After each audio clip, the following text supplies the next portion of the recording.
Check out my new box cutter. It's a carrot. I just wanted to change it up from the usual scissors because sometimes it doesn't actually do its job. So I'm going to make sure I don't cut myself too. They're incredibly sharp. But not just that, we also have a new character in the center here. We have lovely Pecharunt. So Pecharunt makes mochi. Not just any mochi though, binding mochi. Why is it called that? Because when anyone eats that, they turn, well, their eyes turn purple for one thing, and then they start doing this weird chicken dance. It's very funny actually. It makes the epilogue of the DLC very entertaining. But yes, is that the chase of this set? It depends, because also the Loyal 3 have very nice SARs. Arguably, I think the art rares are much better. Those are my personal chases. And to those who are also wondering already, because this just released in Japan on June 7th, will the Korean version come out? Yes, I do not know why Pokemon Korea would skip a set. I know that question still comes up here and there. So if you're wondering that, rest assured, it takes about, again, 1.5 to 2 months for the Korean version to come out after the Japanese one. So just wait a bit. I know at that time you're probably thinking about the next set. In this case, we're probably going to be thinking about Stella Miracle. I'm personally excited for that. We have a Zoroark holographic for our first pack. I do like that. The Red Moon is really cool, actually. So yes, a lot of dark type Pokemon will be featured, although in the TCG, poison types are for some reason associated with dark types. Very interesting, you know, change up. It's interesting because Pokemon like Gengar used to have the psychic typing from, you know, early on, you know, like base set, and then all of a sudden starting, I think, like Sword and Shield era, we started seeing it with the dark type. And we have our first art rare. We have a lovely Horsey. I believe this is the same artist of the Sunflower we saw in a previous set, I think Crimson Haze, if I'm not mistaken. But that's a really pretty scenery underwater, so very nice hit for our first art rare. I'm very excited though, so if you guys didn't know, James Turner actually illustrated the whole Duskull, you know, Dusclops line. If you don't know who he is, he's actually Pokemon's first Western designer for actual Pokemon designs. He actually started working with them since Pokemon Colosseum, and still works to this day. I think he moved on though to his own studio, but he designed the whole Duskull line. I'm very excited to see it. If you also didn't know, for context, he actually designed Tatsugiri and also Dondozo. Super cool, actually. I think a lot of his designs are super nice. Also designed some of the Ultra Beasts, Centiskorch, and he also helped out with the design of Shadow Lugia from Pokemon Gale of Darkness, so I'm a huge fan of that. Props to James Turner for that. So if you pull one of his art rares, I'll be super happy. That's my personal chase for this set, aside from the SAR. So I know maybe not everyone's gonna like them. I can't bash them too hard. Again, I still think the art rares from Mask of Change were nicer. However, it's also the SARs in this set of Fezandipiti, Okidogi, and Munkidori are illustrated by Kantaro, one of my personal favorite artists in Pokemon. And we have Pecharunt. Again, with the mochis, it's just very interesting. Of course, the leader of the three, their main goal is to steal Ogerpon's masks. There's a whole story that Pokemon released on YouTube, long-winded story that actually wasn't included in the DLC much. I actually learned a lot from watching that short. But yeah, it taught a lot of the reasons why Pecharunt and the Loyal 3 went after Ogerpon. A lot of it has to do with greed and, you know, a lot of controlling and so on. Very interesting story. You should play the DLC and also watch that if you haven't already. And already we got our secret rare. I definitely see this one pop up a lot. We have Fezandipiti full art. I'll have to say though, the texturing is quite nice. So we have our Poison Fairy type. Again, the poison types are marked as dark type in the TCG. Very interesting. But yes, we'll keep going. Also, if you want your own booster box, please be sure to check out my web store, KrystalKollectz.com. If you want to support the channel, keep these videos going, and also potentially support bigger projects. I'm trying to aim for the stars this year, guys. It's been fun. I've been trying to do different things. If you haven't checked out my best anime stores in New York City video, please check that out. That was a really fun project to make, and I hope to do more in the future. Let me know if you also like that type of content. But we're also going to go back to the openings. That's my whole, you know, theme on the channel, multi-language Pokemon openings.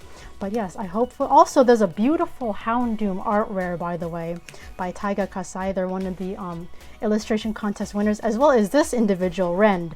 I love this Zoro art rare, and I'm super happy to also pull this. Lots of beautiful art rares to pull. Whatever I get, I'm most likely going to be happy. The cute little Zoro just chilling. Again, lots of dark type Pokemon will be in this set. A very nice pull there.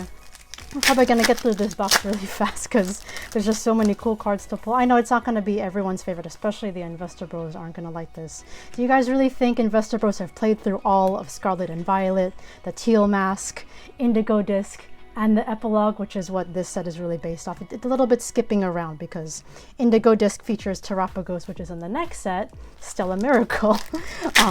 So yeah, it's very interesting, but this set does tie in pretty well with the Teal Mask, or, you know, Mask of Change, because these four are heavily tied with Ogerpon, but the way the game played out, a little bit out of order. And we have Malamor. Wow, that's a very real looking, oh, it's by Akagi, that's why. So that's the same artist of the Terra Greninja special art rare from Crimson Haze. Absolutely beautiful card. Or Twilight Masquerade if you collect English. Yes, and they also illustrated a really nice Miraidon card, actually. One of the pre-release promos for Temporal Forces. That's another nice Akagi art, I have to say. And we have Okidogi EX. So yes, not the art rare, but nice, you know, 3D looking Okidogi EX. And also Lovely Sparkle. The Korean version has changed with that, by the way, if you didn't watch my previous opening of Korean Crimson Haze. In comparison to the Japanese version, I do compare the EX cards side by side. There's a very interesting change. If you want to check that out, feel free to do so. Also, amazing Shinji Kanda art of Slitherwing. They also drew Iron Moth, which is a great pairing in my opinion, when the Paradox Pokemon are drawn by the same artist. So nice. I believe that was done before too with the art rares of those two Pokemon by different artists, not Shinji Kanda, but I like it when Pokemon do that. It keeps the consistency going, makes them more fun to collect together, if I do say so myself. You can like see them side by side. Very nice Sylveon, a bit more darker mood in this one, of course fitting on theme with Night Wanderer. Also Osade's Zubat. I do like this because if you don't know Osade, they illustrated the Tatsugiri art rare, and then going back into James Turner, who actually designed Tatsugiri. I can keep going, guys, whenever we have new sets. Oh, Janine made her way back to the sets. Very interesting. She's from a while ago. All right, and she's related to Koga, one of the Kanto gym leaders. One to the front. Oh, very nice. Evil Tao. Oh, it's just by Shia Nanahara, the illustrator of the Hisuian Zoroark from V-Star Universe. Beautiful SAR, by the way. We have Persian. We have the school from, I think, the Roundhouse School, I believe, or is it the Violet one? Uva Academy. And Scarlet and Violet. A little hard to tell with the nighttime setting there. One to the front. Wow, we're already halfway done with the box. Also, beautiful Decidueye artwork, by the way, by Dom. I like the dynamic posing there. This is such a cute Rowlet art, by the way. Just so perfectly centered and just so cute. Just Rowlet's just chilling. Oh, we have Cassiopeia. So we know this is Penny if you played the game, but really this is her alias. You'll see why if you play the storyline, she plays a whole role in, you know, bringing down Team Star, even though she technically started it. It's a whole thing. Play the game if you want to find out more. But main thing is Cassiopeia's special artwork, absolutely beautiful.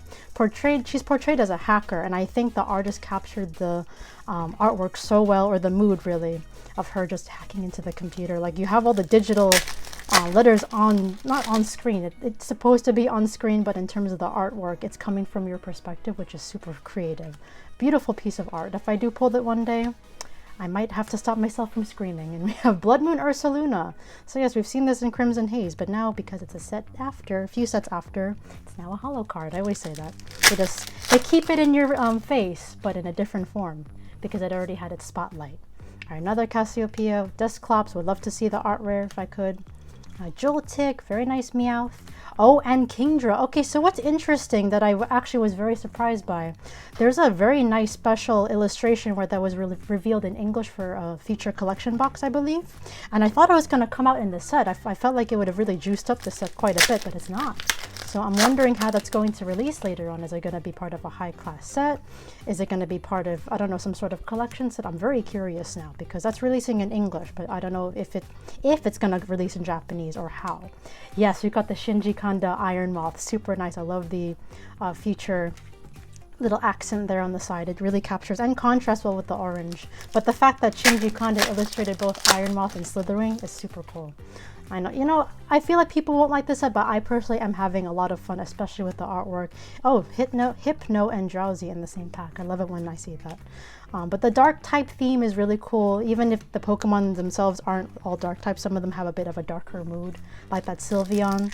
Super awesome, in my opinion. I love it when Pokemon sets are super themed. All right, we're still, I think, due for one more art rare. Hopefully it's one of James Turner's. I would love to see that. Yuya Oka's Seadra. Oh, nice Cresselia. There's also a beautiful Cresselia art rare. We don't really see Cresselia too often, so nice to see that. I believe one time she had a shiny in Sword and Shield era. That was a nice Cresselia feature. One to the front. There's the Binding Mochi. This would have been really cool as a gold card in my opinion. The purple would have contrasted well. Unless maybe later on we'll see it. You know, because Binding Mochi comes out of little Pecharunt here. Again, the weird chicken dance really freaked me out, but I guess it takes away from the whole horror theme a bit. It kind of creates a little bit of comic relief. It is amusing. Alright. We have Zerosic from Team Flare. Oh, we have the nice Zubat again. This Genesect artwork is absolutely beautiful. It reminds me a lot of Fusion Strike with the pink, just the theme. I know it's, you know, we're in the Scarlet and Violet era. A little bit of a throwback, kind of, but not really. A few more packs left. Still do more for one more art rare. Can we get something really nice? Even if it's the Houndoom. That's a beautiful Eevee, by the way. Very nice artwork. Since, you know, Eevee is a bit more like earth tone color, the bright flowers in the background contrasted very nicely. We have Varoom and Slithering with the ancient Pokemon marking. Very nice. Alright, let's keep going here, guys. Just a few more packs left. And again, just to repeat, if you're just tuning into the video, if you're waiting for the Korean version, I know some people love to do that. Give it another 1.5 to 2 months for that to happen because it just takes its time. Maybe it'll come a little bit sooner, who knows. Lovely A-Spec. We are guaranteed one per booster box. I love the pink. It just really pops. It also matches the set very well. Extraordinarily well. How funny is that? And we have lovely Furfrou. That art style also reminds me of the Sunflora and the Horsey art where we pulled earlier. Alright, and Trick is one to the front. Of course, these card backs are unique to Japan. Japanese cards. Galvantula, Houndoom. I love the lighting there. Dusclops, Steffel, and Cassiopeia. Also, even the full art to her is really nice as well. Alright, a few more packs, guys. I hope the last art rare is one of James Turner's. Just fangirling over their artwork because I like how simple and like cartoonish it is. He brought like a nice like Western style to the whole. Wow, look at that, guys. My wish came true as I talked about it. Look at that Dusclops. So cute, little soccer ball right there. Again, I just like how, you know, the way he outlines, you know, anything, Pokemon, buildings, objects, there's like little gaps here and there. It kind of creates a little like wow factor in a way, but in a nice cartoony kind of style. Do you guys like James Turner's art style? He hasn't illustrated any cards like since I think like a Panseer from like way back when, I think Gen 5. So a few generations ago. So it's nice to see James Turner illustrate again for Pokemon cards. He's done a lot of Pokemon designing, but we don't see him illustrate a lot for Pokemon cards. So it's nice to see that change. We have Colress returning again. And we have 2 more packs. I'm already relieved though. You know, I may not have pulled the best SR, but I'm glad to have gotten a lot of nice art rares that I was chasing after. Okay guys, so the last 2 packs. Let's see what else we can pull. Not expecting much at this point. We have Meowth, Dartrix, very nice. Absol. Oh, nice. Fezandipiti. I think we got every one of them except Munkidori. So that's quite nice. We almost got all of the 4 mascots on this pack art.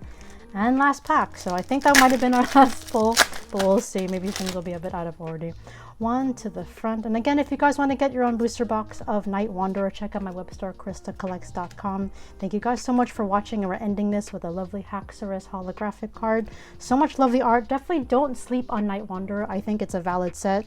Investor Bros, you should at least play the game, and you know, you can appreciate this more too. But I'll see you guys in the next video. Stay safe. Be sure to like and subscribe.